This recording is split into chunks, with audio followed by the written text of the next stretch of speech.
Welcome to a Celtic State of Mind on this Tuesday afternoon. I'm delighted to be back and I'm delighted to be joined by James, Lawrence, and Liam. I've been off for a couple of weeks. James, I know you have too. Paul John has been covering the Tuesday hosting duties. And wow, what a change. It's certainly never quiet in the world of Celtic. I don't know about you guys, I had expected a summer discussing transfer speculation, incomings, outgoings, some tweaking to the squad as we prepared for another season under Ange. But how wrong was I? We find ourselves back to covering incoming manager speculation, and that's what we will be doing this afternoon. Um, James, I remember so clearly being on here before, probably slightly before your Acsom time, discussing Eddie Howe and that saga and the eventual appointment of Postecoglou, speculating over him and how successful he would be or otherwise. And that feels like just yesterday, but here we are again, back in the managerial appointment merry-go-round. So, James, I'll come to you first because you've not had an opportunity like I have to discuss how we're feeling about this and feeling about some of the potential names that are being mentioned. And we'd love to hear your thoughts in the chat as well. So please do keep them coming in. Obviously, speculation over the last day or so is heavily linking Brendan Rodgers with the return. It's been reported that Nicholson and Mackay have been out in Spain meeting with him, and that a potential meeting with Dermot Desmond is happening in London today. For all of those on Twitter who are tracking flights, that's where we're getting that information. And you don't do that unless the appointment is very much serious and on the cards, do you, James? Yeah, it seems like the barrage of names getting thrown into the hat seems to be sort of dying down now, and it's just those who are in the frame. The front runners really are just the ones that are getting the major reports on. It seems like it's going to be Maresca or Rodgers, which they wouldn't have been my two preferred choices. I didn't get a chance to say I was off last week, but Graham Potter or Jesse Marsh, they were my two sort of main choices, but they seem to have been sort of frozen out. Potter, perhaps, he wanted a year out of football, so I don't think it would have been him. And red flags came up when they were looking at Jesse Marsh, so he's not an option. But Rodgers seems like he's going to be the man, and no doubt it'll be very, very divisive to say the least. But like it'll provide a bit of continuity because when he was the last time he was here, he dominated Scottish football. He really grabbed Scottish football by the scruff of the neck and dominated it. And he's the perfect man to take over from and to continue what was a dominant season, a treble, every trophy won.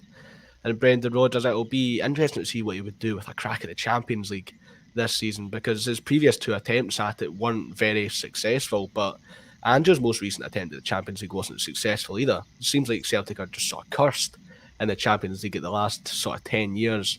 But Rodgers coming in, it'll be interesting to see how the fans react. It'll be very split, probably 50-50 down the middle. But he seems like he's going to be the man that provides a bit of continuity of attacking football because he's shown that he can do it at Celtic. And at Leicester, he mustn't forget he won an FA Cup, nearly got them Champions League football as well, from a team that really wasn't good enough to get Champions League football, if we're being honest. So it seems like Brendan Rodgers will be the man. It does seem like it's his if he wants it anyway, Lawrence. And I think James has used the word that I've been using every time I've talked about this over the last week or so. We've been asked on various mainstream media outlets for our opinion. And the word that I've been using a lot is divisive. I think this will be a very divisive appointment. I think for a lot of people, it's very hard to forget the way in which he left us and the circumstances under which he left us last time round. And to welcome him back after all of that is going to be a very difficult step for a lot of people to take. The one thing that I think I have noticed recently, which has surprised me, is a sort of softening to the feeling towards Brendan Rodgers. And I think that might have a little bit to do with the way Ange left. I think there's maybe a little bit more apathy amongst the support towards the manager. It's made people aware that this emotional connection is a bit of a facade. It's a job, it's a career for everyone, regardless of what they say, be that Rodgers or Postecoglou. Ultimately, they're looking out for themselves and their own career development. And I think fans are recognising that slightly more. But I am surprised in the way that the feeling towards Rodgers does seem to be turning. I put a poll up on Twitter over the last couple of days asking whether people would accept Brendan Rodgers back now as a manager. It received over 8,000 votes, and 74% of them were in favour of him being reappointed. And I think when you saw similar polls when he was first announced as a potential candidate, it was much more 50-50. And I don't know whether this is to do with people softening towards him or whether it's slightly to do with the other names on the list. Is there no one else who's inspiring enough on that list that is making people think, Lawrence, well, fine, maybe we do accept Rodgers back? I think it's maybe to do with people like to back winners, and they know Brendan's a winner. You know, he gave us an invincible treble in his first season, so yeah, we know the quality of the manager, and I think that's got a lot to do with it. It is that, you know, he's arguably achieved more than Ange did at Celtic first time round. You know, there's questions about quality opposition, but certainly his first season, invincible treble, football was amazing to watch. Can he build an Ange's team and change it?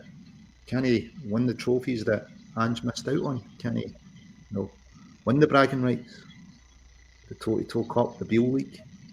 I'm pretty sure he will, if he's the man. And he seems to be the man. For all we say Ange's team's brilliant. You feel that sometimes it missed a wee bit of steel. It's definitely something that could be built upon. And Rodgers, wherever he's going, seems to improve a squad initially when he takes over.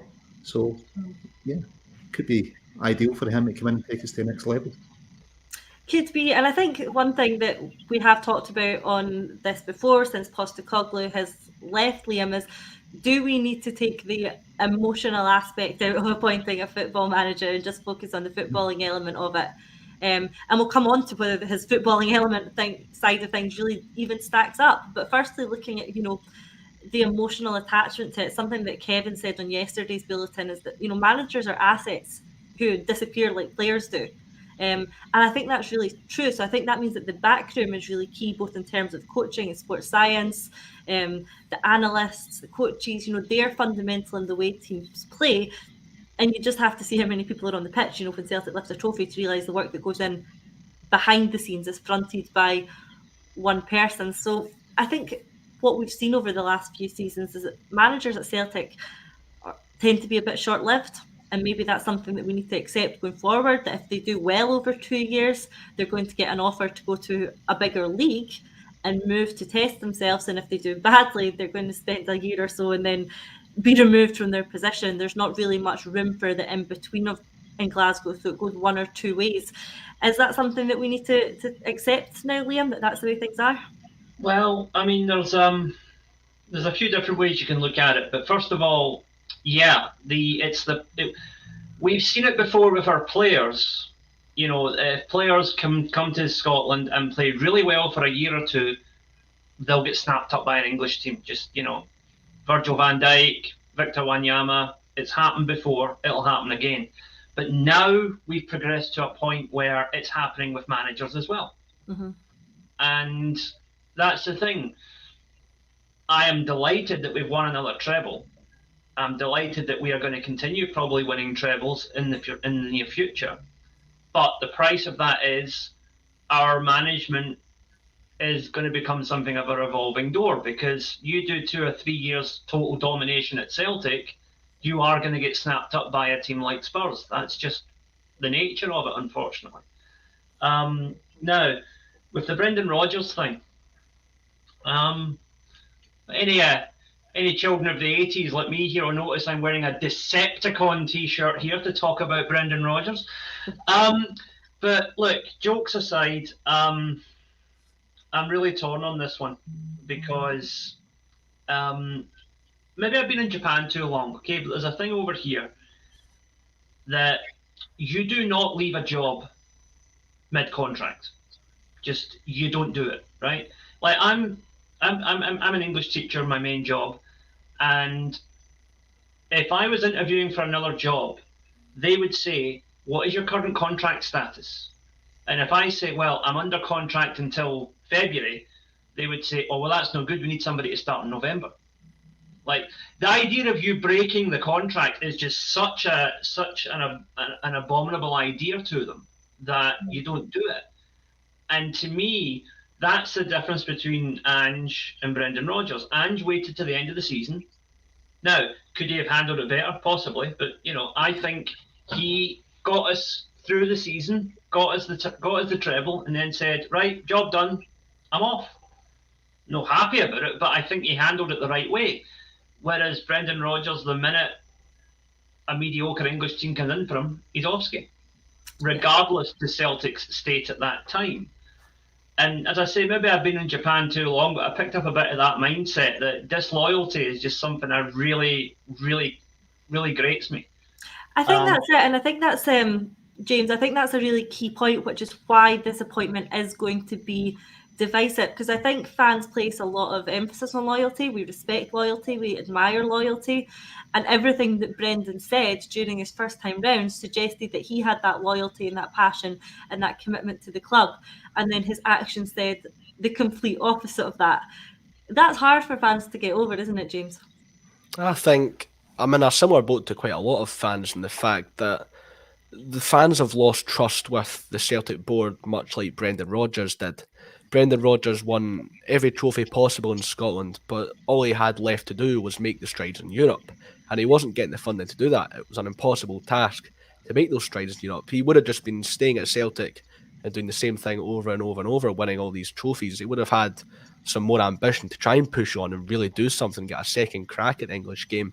So as sort of time's gone on, it's sort of healed the wounds that Brendan Rodgers left. And I've started to understand the reasons why he left. It was really fallouts with the Celtic board. It'll be interesting to see if he is back to the same extent that Ange was when Brendan comes into Celtic, because the board will know this is why Brendan left last time. We really need to do all we can to give Brendan this money because we know what he wants. He's won all these trophies in Scotland already. It's the European strides that he wants to make, which is what we were expecting from Ange this season. And it'll be the same expectations of Brendan Rodgers to really do something in the Champions League. So the wounds of Rodgers have sort of healed for me. I'm not at a full point of forgiveness yet, but I get it, is the point I'm trying to make. Yeah, no, I think a lot of people are in a very similar position. But even if we take that emotional aspect of it, the fact that we feel let down, the fact that we felt betrayed before, if we put that to one side and just look at Brendan as a manager, as a footballing manager, in the footballing sense, you can assess whether he's the right person for the job in that regard as well. And I've seen a lot of debate about whether, he is going to be the person to continue what Ange Postecoglou was building here, because I really think that Ange Postecoglou was building something special. It was well on its way, but I don't think that we got to the end of this project by any stretch of the imagination. And what I'd like to see come in is someone who can continue that project. And there's been a bit of debate about whether Brendan Rodgers is the person who can do that. One of some of the opinions that I've seen is that the football that he played, particularly towards the end of his tenure, wasn't really that great. In that second season, he won like 24 out of 38 games.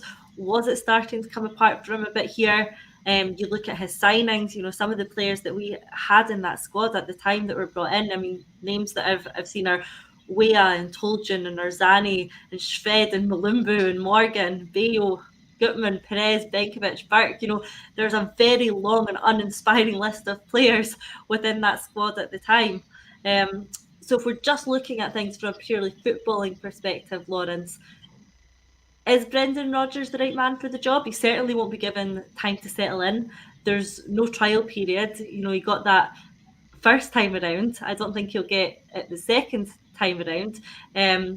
One of the comments coming in from Adelaide, Tim saying good evening from Oz. There'll be immediate unrest if Brendan Rodgers doesn't hit the ground running in a similar style. Thank you for the comment. Please do keep them coming in, because I think that's true. It's something that we've just touched on. He will not get that bedding in period. There is no trial period. He needs to come in and hit the ground running if he is appointed, Lawrence. Yeah, listen, I think he went well from a footballing point of view. Definitely, he's a proven winner. But I'd go back to something that Liam said on loyalty. It cuts both ways. You remember when Lenny wasn't doing well, and many people just get rid of him. It wasn't see out his contract, it was get rid of him. So we expect loyalty if the manager's doing well, but if he's not doing so well, the loyalty's got to, unless it cuts both ways, you can see why managers go, well, if I wasn't doing well, they would be the first people shouting for me to get out the door. But yeah, from a football point of view, I think, there was rumours at the end of his first season, things weren't happy. He certainly didn't have the relationship with Peter Lawwell that Gordon Strachan had. It wasn't working well. Let's hope he's got a better relationship with Michael Nicholson than he had with Peter Lawwell. And some of the players you mentioned, particularly Shved, Rodgers didn't know anything about him. A lot of those signings, I'd be surprised if they're Brendan signings. So from a football point of view, yeah, definitely, I think he is the right man. An invincible treble. That's what he delivered last time. We've got the funds to build on Angie's team. And, teams are never finished. I suppose it does feel that Angie's project wasn't finished, but the team's never finished. There's always improvements to get made. Obviously, with the exception of liquidation, then that finishes the club. But outside of that, it's never finished. It's always a work in progress. What can we do better next season? Can we go further? I think something that we've seen, Liam, is our transfer business has certainly improved under Postecoglou. I think we've went from the previous seasons, and that's not just Rodgers and Lennon, and even probably slightly before that, our transfer business was very hit and miss. For every good player we're probably getting 2 or maybe even 3 that didn't quite work out. And I think we shifted that balance when Postecoglou came in, Liam. I think what we saw under him was a really successful transfer policy. Okay, there's maybe 1 or 2 that didn't quite work out, but the vast majority of the people that Ange brought in haven't just been successful, they've really enhanced the team. So I think what we're seeing is that the transfers under Postecoglou have been fantastic. He was apparently promised £30 million this summer to build on that, and the thought of Ange Postecoglou with £30 million was exciting to me. I was excited to see what he could do with it. Are we as excited to see what Brendan Rodgers can do with it? Or do we think that since the last time Brendan Rodgers was in position, the infrastructure we've had behind the scenes in terms of how we scout, how we recruit, how we get players in, has that changed under Postecoglou, and is that here to stay under the new manager, whoever that might be? And is that the important thing rather than the person at the helm? Well, you see, that's my biggest concern. That is where I will slightly take issue with people who are saying that, look, putting the emotion aside, and cards on the table. I don't like Brendan Rodgers as a person, right? I don't. But if he becomes our manager, I'll get behind him because that's what football fans do, right? But I personally don't want him here, and it's not just an emotional reason. There's a rational, sort of logical reason behind it as well, and that is that the key to our success under Ange has been the ability to delve into and exploit untapped markets. Japan, Korea. We've been making overtures to Australia and North America, right? Those were all areas that we would have delved into even more with Ange. And the good thing is, with 30 million, Ange could have probably signed 8 or 9 players of top quality level with that, right? Brendan Rodgers is coming from the English Premier League, where realistically, that'll get you 2 or 3 players. Mm-hmm. And I don't want, this is not an anti-English thing, because it's not that. It's just I don't like the way the EPL does business. Transfer fees, salaries, everything is grossly overinflated because they've got a TV contract that is just ridiculous for the product that's on offer. And unfortunately, if Brendan Rodgers comes in, he's going to start signing players from England again. And the reason we've been so successful in the last couple of years, for me, well, one of the main reasons is that we have gone places that other clubs haven't.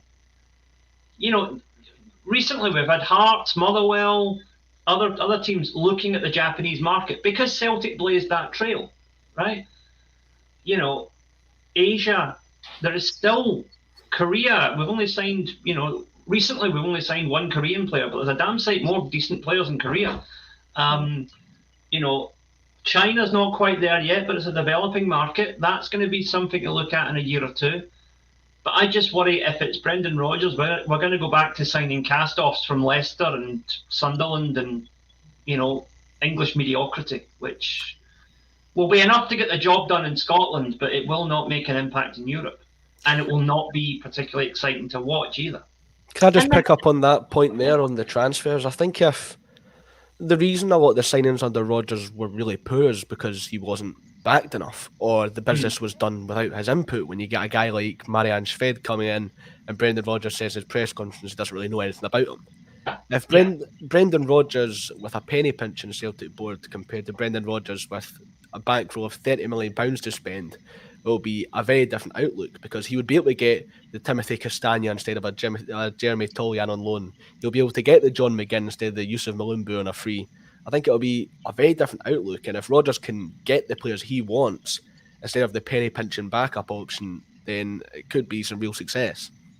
That's I think- the underlying point I'm trying to, and I see what you mean, James. I totally get where you're coming from. But the underlying point for me is that somebody like Ange, or dare I say it, someone in the Ange mould like a Kevin Muscat, would be able to get much better value for that 30 million, because he would be going to markets that are out with Brendan Rodgers' sphere. Brendan Rodgers will primarily sign players from Western Europe because that's the markets he knows. And in the Western European markets, 30 million, if you're going top level players, that'll get you 2 or 3 players max. You could buy a whole team in Japan for that. I think it would be really concerning to lose that knowledge of the markets that we've utilised so brilliantly over Angie's tenure. And I think that's something that, again, about the importance of the infrastructure behind the scenes.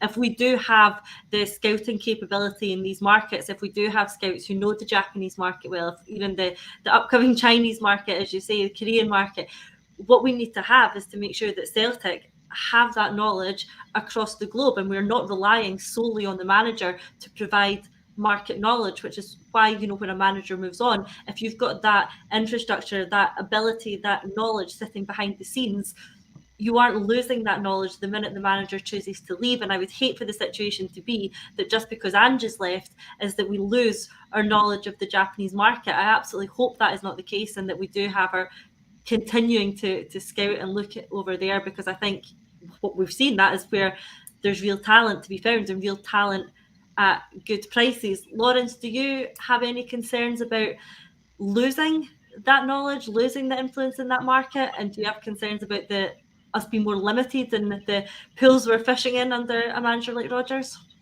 I don't have concerns about losing the knowledge. Tosh and team, they've been scouting, they've been watching these guys. Indeed, it looks like we're going to make a signing without a manager. So, we're still in touch with other markets. What I would say is, when Ange came in, we needed 9 players. We're in a different place. He's left us in a much better place. Maybe Ange would spend 30 million on 9 players and Rodgers will spend it in 3. But, if it's 3 top level players that are walking into that team, it would make a huge difference to us. And interestingly, John McGinn flew into Glasgow yesterday. So, Desmond's flew in today. Who knows, maybe we'll announce Brendan Rodgers' first signing, John McGinn. But I think Brendan, while he personally doesn't have as big a knowledge, he'll have a look at the scout reports and see what he thinks. He may have a bias towards Western markets, but we need a bit of improvement for the European level. Maybe we need that bit more experience. We are in a much different place from when Ange is over, thank goodness. Ange has completely rebuilt the squad. Brendan only really needs to tweak it. He doesn't need to rebuild it. It feels a bit more like that, James. We've got comments coming in on YouTube saying Mark Lawwell was as instrumental in identifying signings as Ange was. I think that's right. I think we have seen a bit of a shift in terms of how we do business behind the scenes, regardless of whether it's Ange in charge, Rodgers in charge, someone else in charge. I think our recruitment market, our scouting market, our signing of players is a lot better. We don't tend to see them leaked very often. We don't see long, drawn-out sagas. We just see the manager identifying a player, or whoever identifying a player. If it's Tosh or one of the other scouts, they identify the player, and the business tends to be done. And if they don't want it done, then we move on. An example of that obviously being Riley McGree, and then we went and got Matt O'Reilly instead. Yes, perhaps, it was Ange who identified someone like Riley McGree, it wouldn't have been him fully involved in the negotiations and trying to bring the player on board. That's done by other people who make up the backroom and the support. it's them who are doing that. And what we saw there was the minute that player showed any sort of hesitation, they moved on very quickly and found the next player. So there is signs that even without, and we are operating better in the transfer markets. Yeah, it'll be, as you mentioned, Mark Law will be a massive contributing factor to that. The City Group is a global network. They have clubs all over the world, of scouts everywhere in the world, each continent. So I've no doubts that Celtic's sort of recruitment factor will still be top notch. But another thing on Brendan Rodgers, he likes a statement signing. When he first came into Celtic, there was a few statement signings in that first season. And with his connections down in England, I don't think that could necessarily be a bad thing. It was Rodgers' connection with players down south that secured us Scott Sinclair for £4.5 million, who went on to be a top player for the club for 2 good seasons. And he was one of the standout players in Europe as well. They also, the statement signing of Moussa Dembele, who was a phenomenal player, perhaps one of the best strikers we've seen in quite a while. So Brendan's first few signings will be something to keep an eye on. And it'll be interesting to see how his connections in England actually work out. If there's another former player, perhaps from Leicester, perhaps an old target, and Timothy Castagna maybe could be someone we bring in. That'll be very interesting to see what direction Brendan sort of takes. Yeah, it definitely will. And I think another thing to think about is that, are we getting a better Brendan Rodgers this time round? Obviously, he left us. He had some relative success at Leicester before it did go downhill in his final season. We've got a comment coming in again on YouTube saying Rodgers had 2 fifth-place finishes, semi-final of a European competition, FA Cup and Community Shield trophy. The man's honours speak for themselves. A great appointment. And it's a very valid point being made, is that he did go down. He did have success in a top league, the English league. It did go downhill towards the end. We all know that. But that doesn't take away from the success he did have when he first went down. And even the bad last season, there will have been learning experiences from that as well. Liam, so do you think this time round we're getting a better Brendan Rodgers, for as much as we can criticise some of the footballing aspect of things when he was here first time round? That's, been 4 or so years now. He's had a lot of success since then. Are we getting an even better quality manager than we saw the first time round? I would hope so.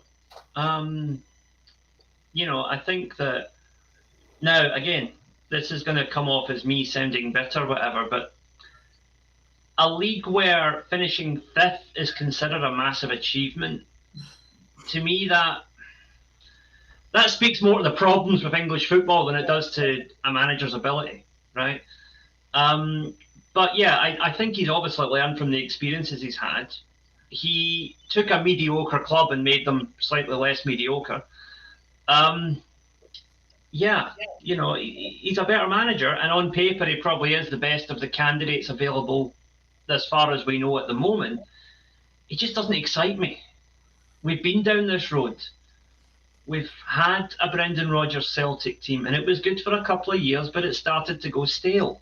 And I don't know, I want to be excited about this, but I'm not. And the statement signings, as we mentioned, right? If Rodgers comes in and his first signing is an American, an Asian, or an Australian, I'll think, good. He's clearly learned, he's clearly listened to those around him, and he's clearly taken on board that Celtic cast a wider net now. If his first signing is a cast-off from Leicester, I'll be worried. I think, James, finishing 5th, in all fairness to Brendan Rodgers, I think finishing 5th in that league is a big achievement.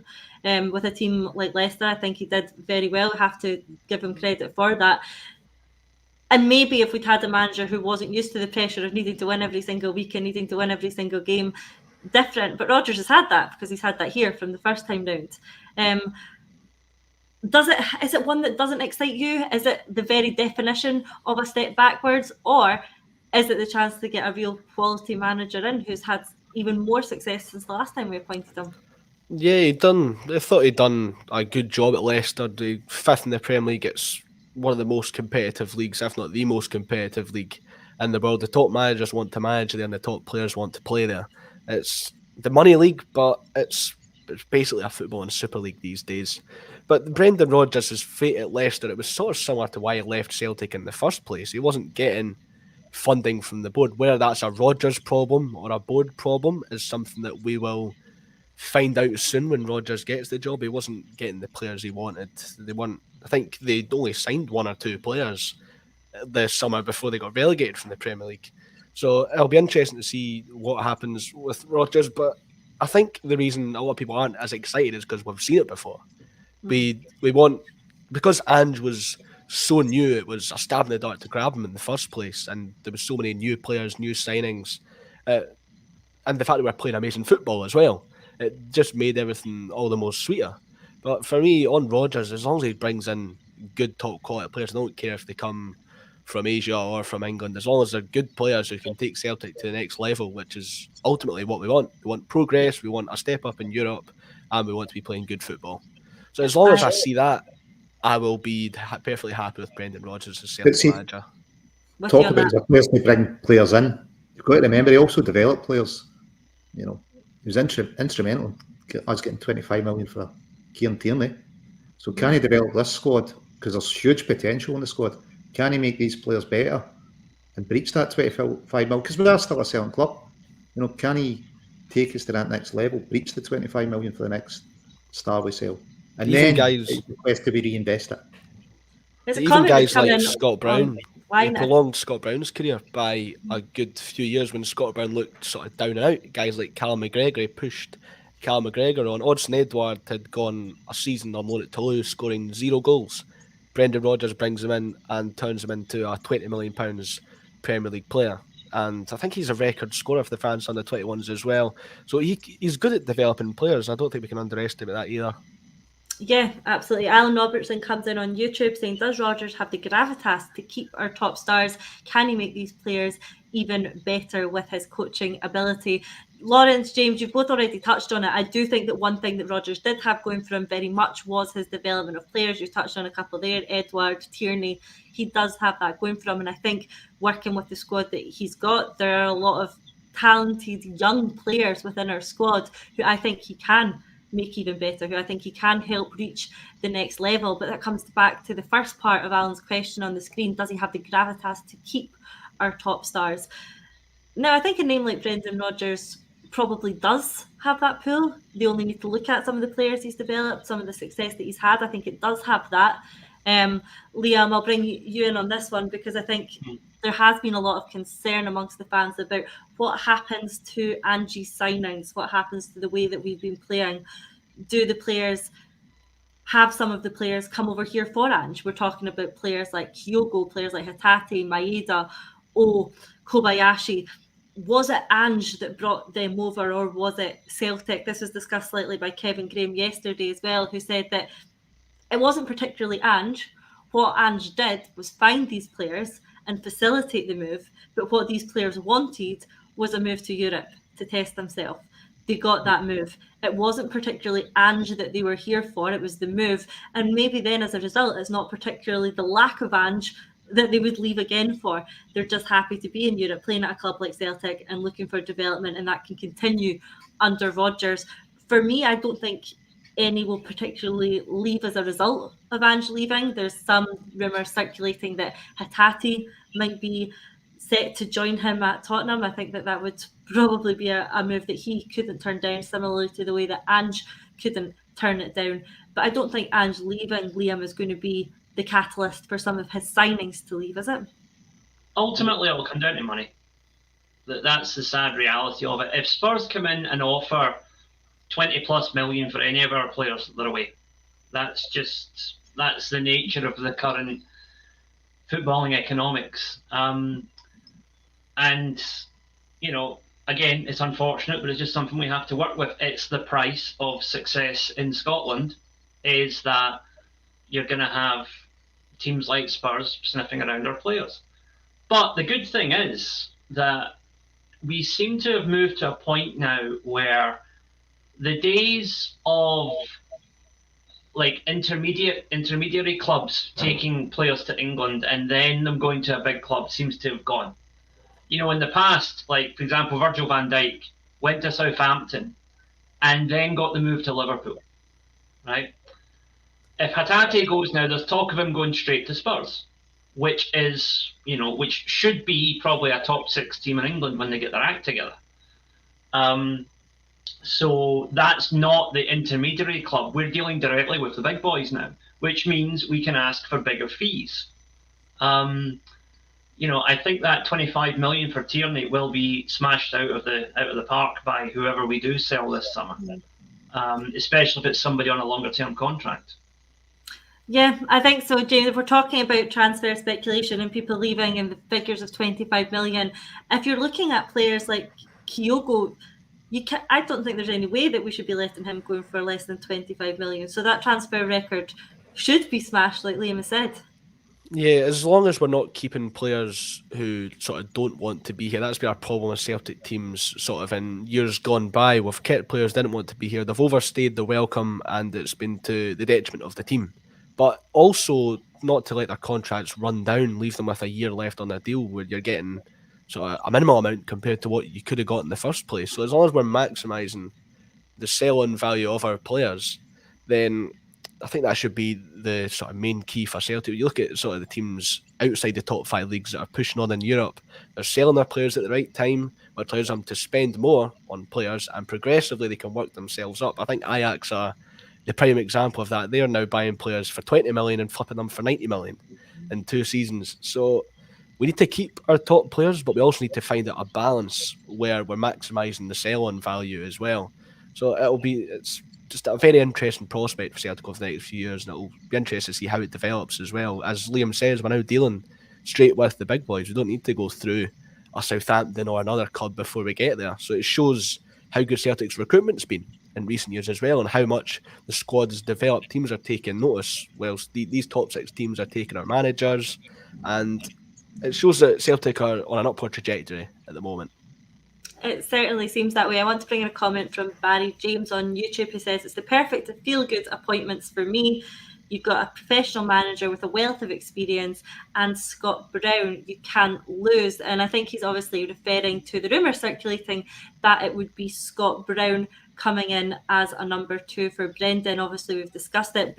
What Brendan did for Scott Brown's career was absolutely exceptional, and I'm sure that they do have a relatively good working relationship that could see them work well together. For me, I think the primary first plan A would be to keep John Kennedy.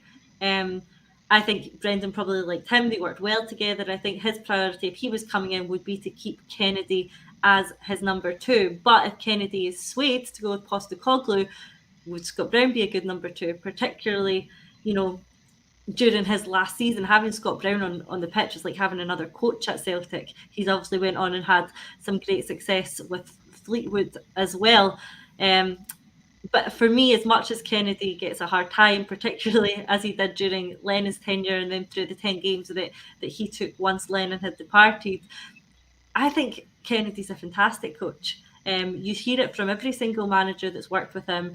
We know that he takes training. We know that he's responsible for that.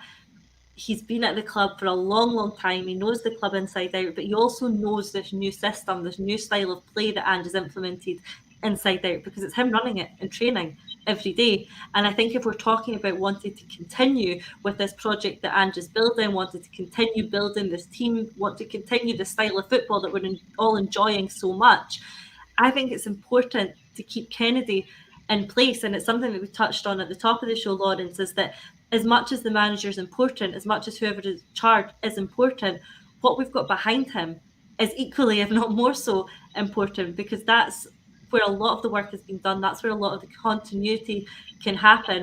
So for me, I think it's very important that we keep John Kennedy. But if we don't, Lawrence, is Scott Brown a good option to come and fill in that position? Well, listen, but Brownie's doing well where he is. Would he be interested coming back as an assistant manager, losing he's a manager now? Maybe, it sounds like it'd be a good move for us. I'm not too sure for him. But although Kennedy and Rodgers have worked together, Rodgers wanted to take Kennedy with him and Kennedy not come back. Wondering if that's reflected or affected the relationship at all. Should they come back? There's rumours that Ange would like Kennedy to go to Spurs. Whatever it is, it's important we've got continuity, and I think the board have built that in now, because we do realise, we do change managers fairly rapidly. And Gordon Strachan's on record saying that at a club like Celtic, you really only do 2 or 3 years. That's your kind of time limit. So we've got, we should be planning to change every 2 or 3 years and having structures in that it doesn't put us back to square one or doesn't knock us backwards, that we can do this smoothly, get the right people in and keep winning trebles. James, we've had another couple of comments coming on YouTube in relation to the points that we've just been making about Kennedy. Daniel Brown comes in and says, why keep Kennedy if he's expressed an interest to leave? And Lucy echoes that, saying, don't keep anyone that wants to leave. Now, we have talked about it before. We've talked about it even on this show today, about the importance of not keeping players if they're looking towards the door, not letting them run down their contract. If they want to leave, leave. And I think over the last season or so, that is something that the club has really implemented strongly, is that if someone doesn't want to be here, then we are absolutely not keeping them. Celtic isn't a club for that. If you want to be at Celtic, that is the key. If you don't want to be at Celtic, we're not interested. John Kennedy has done many, many, many years at Celtic, as we all know. But if he doesn't want to be here now, as much as we're talking about how good he is and important for continuity, how good he will be for the coaching, if he wants to go to Spurs, should we be blocking that? I feel like it's evident that Kennedy wants to get into management at some point in his career. That's a clear aim of his. So if we're not going to offer John Kennedy the Celtic job to try and keep him here, then why should we be denying him all that money and the opportunity to be a coach in the Premier League?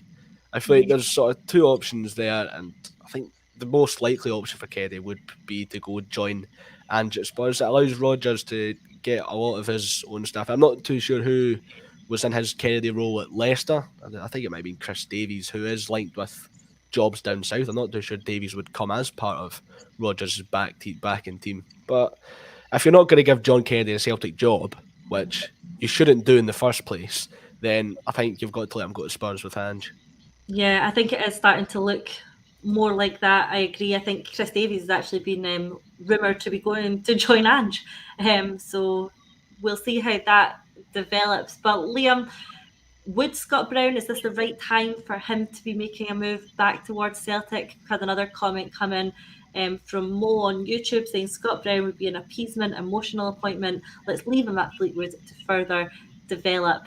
He has been doing very well at Fleetwood. It's obviously great for us as Celtic fans to see him doing so well. He does hold a special place in all of our hearts, and we want to see him succeed in his managerial career, and it has got off to a good start. Is it the right time to pull him out of that and pull him back to Celtic? I don't doubt that one day in the future, Scott Brown's ambitions will be to be a Celtic manager. But is right now the right time for him to do that? Has he learnt enough? Has he developed enough? Do we need to leave him a bit longer? Or do we pull him back into a number 2 role and do the succession planning that we've talked about?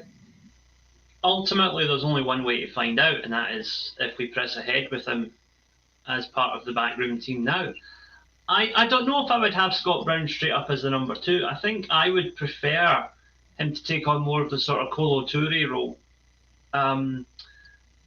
Have Rodgers and whoever his assistant is, and then have Scott Brown there as a first team coach. Sort of the role that Harry Kewell filled last season. Mm-hmm. And we still don't know what he's doing. There's been no statement with regards to his future yet. So that's another facet to all this. Just to pick up on a point that a couple of commenters made though.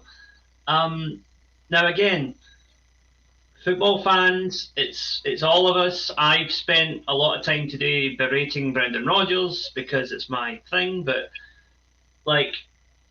we demand loyalty, but at the same time, as Lawrence said, we do have a very mercenary attitude when things aren't going well. And what I would say, people are saying, well, if he doesn't want to be here, let him go, right? It's not a binary choice, right? It's like, how many of us, now, don't obviously, you don't need to divulge here, right? But I'm sure all of us have been in a point in our careers where we've interviewed for another job while we've had our current job. Doesn't mean we don't like our current job. Just means we're looking at what's available, right? Mm-hmm. And if Kennedy went and spoke to Spurs and decided, nah, I'm quite happy where I am, I would not then join that bandwagon of saying, right, kick him out. He's obviously doesn't want to be here. No, I don't think there's anything wrong with exploring your options, especially in a career as fickle as football, where you can go from being a hero to being an absolute villain in about 10 minutes. So it's I just think we need to try and, as a fan base, have a wee bit more maturity about that and just appreciate the nuance that speaking to another club is not necessarily disloyal. I suppose we could apply the same logic, James, to Brendan Rodgers. Just because it does seem so far down the line does not mean that it's going to happen. We saw that with Eddie Howe. We know how this can play out. It can look very, very, very close and not get over the line. So it very might much happen that Brendan Rodgers isn't the person for the job. It would be some way for Brendan to get back at the Celtic fans, eh? String us along for a couple of weeks, then say not today. I think that would very, very, very much end any chance he had of ever coming back if he did that again at this stage. But should it not be Brendan Rodgers, should this fall through for whatever reason it may be, should it not be Brendan Rodgers, there are still other names on the list, aren't there, James? I think the most prominent one of them at the moment is Maresca. So, let's talk a bit about that as well. The fact that it might not be Brendan Rodgers. They have spent a lot of the show talking like it's a done deal, and by all reports, some very good sources, it does sound like it is Rodgers if he wants it. But the other leading candidate at the moment, if he doesn't, is Maresca, who's obviously had a great result recently with Man City winning the Champions League. But for the large part of his career, he hasn't managed, has he? He wasn't very successful in his managerial spell at Parma. And I think for me, I would have some hesitation around appointing someone with such little managerial experience. I think the club need that experience. I think it's very distinct from the coaching experience that Maresca has, particularly if we want to progress in Europe this season, which I think has to be the ambition. James, does the Maresca appointment excite you in any way if this doesn't end up being Brendan Rodgers' job? I think it would be a bit more interesting than Brendan Rodgers coming in, just because we know what to expect with Brendan Rodgers. But with Maresca, I think he's currently in talks with Leicester at the moment to take over Rodgers' old role. But at Parma, I think it was 3 months, 26% win record. It doesn't really scream out to you, but Parma, I know they had financial trouble. They were in Serie B. They weren't in a very good place anyway. It's a very different job taking on a team like that and then taking on a team where you're expected to dominate. Learning under Pep, it's no doubt Maresca would want to be implementing a very attacking, free-flowing style of football, which would be easier to implement at a team like Celtic, where you're levels ahead of most of their teams in the division. So it would probably be a bit easier for him to get his tactical philosophy across, but he's learned under some great managers as well. Manuel Pellegrini at West Ham, he learned under Pep Guardiola at Manchester City, so it'll be interesting to see, as I think we mentioned earlier in the show, the continuity factor. I think Enzo Maresca would provide something a bit closer to that than what Brendan Rodgers would, in the fact that Andrew's style of football in the City group is very similar to Pep's. Pep does a similar sort of thing with the fullbacks coming inside, basically playing as central midfielders.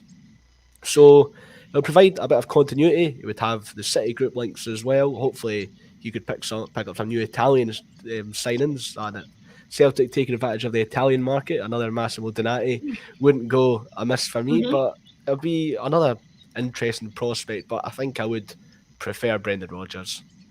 I think it's something that Liam's touched on there as well, and that you've brought up again, is that we need to remember that people talk to more than one club. There is this merry-go-round situation happening at the moment. We're looking at Maresca, but he's looking at a different job. Brendan is talking to us, but at the same time we hear he's also maybe talking to Leeds, which could be an opportunity that would turn his head with all the money that the 49ers are going to put into that club. Is that something that perhaps appeals to him more? So it does feel very much all up in the air. There's a few managers about, there's a few very similar jobs around, and they're all talking to the same clubs. So it's interesting to see how that will all fall into place. Another name that's mentioned, the Marquee Player Network on YouTube has posted this name a few times, Knutson of Bodo Glimt, and he's another one that's been making his way up and down the odds tables over the last week or so. We know too well what he can do in Europe. We saw the games against us. This team looked very, very good. He knows about operating and doing well in Europe on a small budget. But are we putting too much emphasis with him, Lawrence, on his results against us and the way that they played against us in this sort of isolated period of time? Last season, Bodo finished 16 points behind Molde last year, and you know he was great against us. But can we judge him on that alone? No, definitely not. Listen, second game, Andrew Drittenhoff, we didn't even play out the first string. First game, was it 5 minutes, 6 minutes scored in? They scored just 55 or something, 56.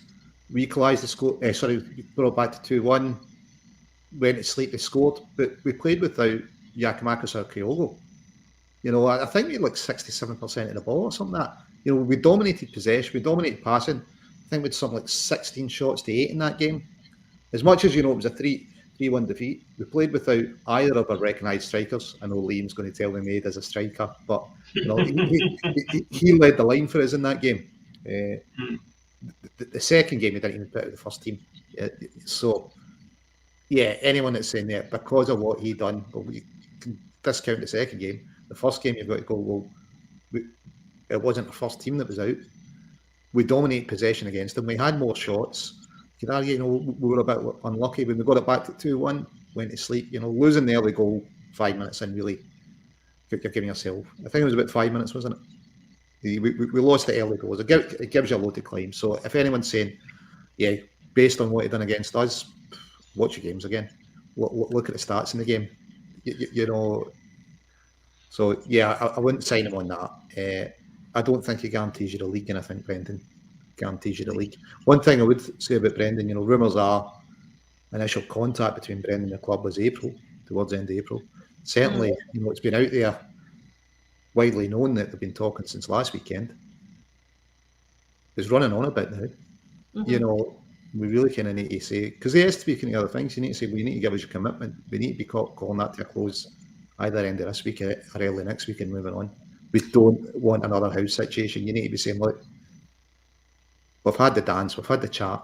Are you joining us or not? Yeah, I think the board were very much burned by Eddie Howe last time, so they'll be very wise to that in whatever discussions are happening this time with Brendan Rodgers and potentially other people as well. Knutson for me, Liam, I'm relatively unconvinced. Again, Maresca, relatively unconvinced. I was in Bodo for that second leg game, and that's the last thing I want to remember or rewatch, despite what the comments are saying about how Bodo were playing in that game. Neither of those appointments really do it for me. And is that something you think that we talked about at the top of the show? Is that working in Brendan's favour? Is it working in his favour that none of the other names being mentioned are that exciting? Are those ones that we'd want to go out and grab and say, yes, you are the person to lead us in the next stage of this journey? See, here's the thing though, right? For completely different reasons, both of those managers excite me more than Brendan Rodgers. Because as James said, you've got the City Group connection with Maresca. He has served under two absolutely world-class coaches, and he will bring a brand of football that is very much the Celtic way. And there's also the potential for tapping into European, you know, Italian primarily, but also other European markets that maybe we haven't been to recently, away from the Big Five, through the City Group. I would also say that Parma, with the greatest of respect, are basically the Rangers of Italy at the moment, right? They're an utter basket case of a club, but their fans still have the same sense of entitlement as they had when they were competing for Serie A back in the late 90s before they went bust. So there is a very unrealistic expectation on anybody who takes up that job. So if you don't think Maresca's up to the task, fine. But I would say do not judge him on his time at Parma, because that club is a complete mess. And it's really not fair to judge anybody's coaching career on that one job. Knutson, all I'll say is, no, you're right. The Bodo result was more down to Celtic underperforming than Bodo being a particularly good team, in my opinion. But they still reached the last 16 of the Europa League. And let's be honest, Bodo Glimt are a team that most people haven't really heard of. So to take an unknown team to the last 16 of a European competition, regardless of how you got there, that tells me you've got some chops as a coach. And again, the Scandinavian market is one that we have tapped into occasionally in the last few years, mostly successfully. And I would like to think that someone who has knowledge of that side of things would open up another market. At the end of the day, both of the managers excite me because they open up new opportunities that I don't necessarily think Brendan Rodgers does. Yep, it's a good point. I think it's interesting in the show today. We've had a few different views, both in the comments and from the contributors, about the reappointment potentially of Rodgers.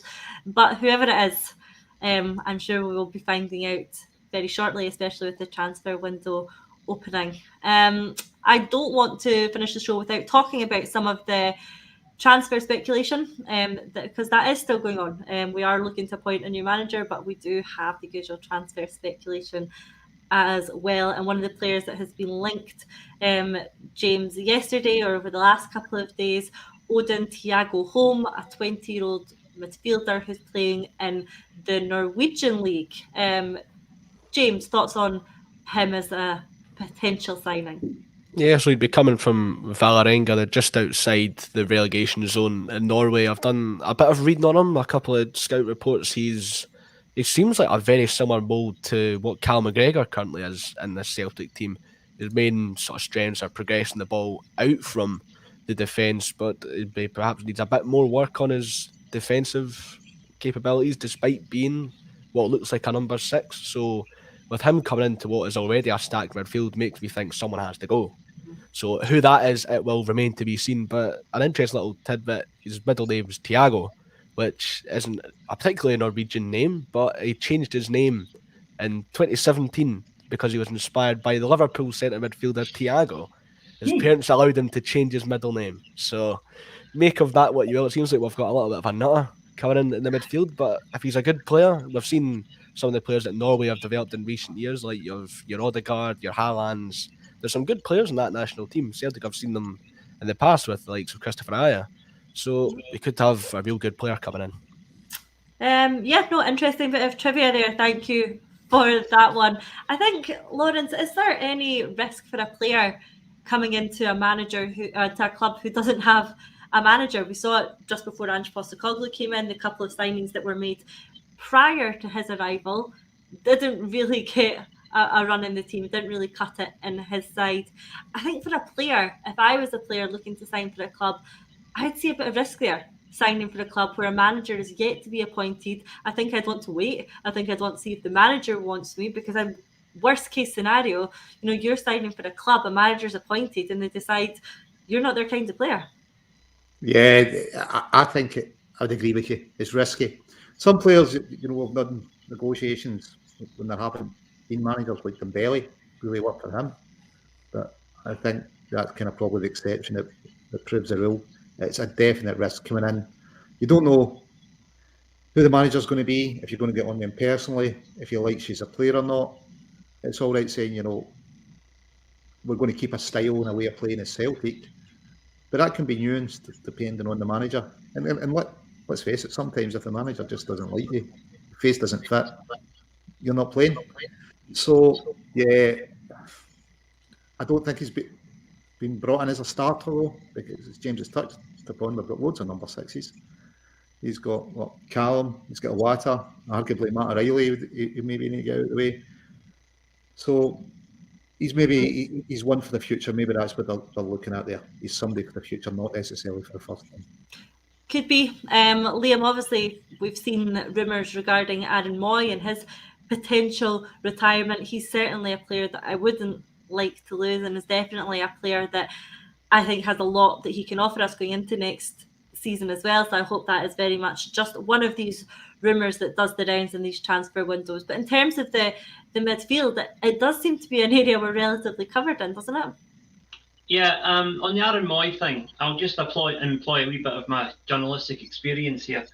As a general rule, and this is not always the case, but as a general rule, I don't believe a story until I've read it from at least 3 or 4 unique, unconnected sources. That Aaron Moy story has appeared in multiple publications, but they're all recycling the same initial report. So basically, we've got one guy in Australia saying, I think this is what's happening with Aaron Moy. It was a speculative article, and our press, ever eager to try and sabotage Celtic, have leapt on it. There is, I mean, it might be true, but I am not inclined to believe it, because it is just one story that has been regurgitated and recycled and frankly stolen by some other media outlets to try and get clicks. Yeah, well, we definitely hope that one is not true, because I'm a big fan of Aaron Moy and hope to see him feature next season. That's our hour up. Thank you guys for joining me today. It passes so quickly when there is so much to talk about. I'm sure there will be plenty more to talk about at tomorrow's bulletin at 12:30. Again, so much can change in 24 hours. By then, we might even have a managerial appointment. We will see, but tomorrow there will be a new set of contributors to discuss that. So for now, thank you for joining. Thank you for everyone in the comment section. We're up at about 1,300 viewers live there. So thank you everyone who tuned in for that one, and thank you to everyone who's watching and catch up as well. But James, Liam and Lawrence, thank you for joining me this afternoon on A Celtic State